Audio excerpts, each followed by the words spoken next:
Hi! In front of me is the ZTE Blade V40S, and today I would like to show you how you can connect it through Bluetooth. First of all, open Settings. Now click on Bluetooth section here and tap on this switcher to activate it. Then wait for available ones to show and click on the chosen one. Now, in order to continue, select Pair in the pop-up and wait for the other smartphone to do the same. As you can see now, after a while, my devices were successfully connected.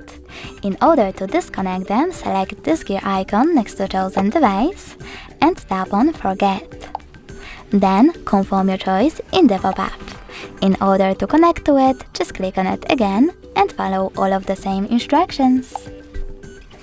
Thanks so much for watching. If you enjoyed this video, leave a like, comment and definitely subscribe.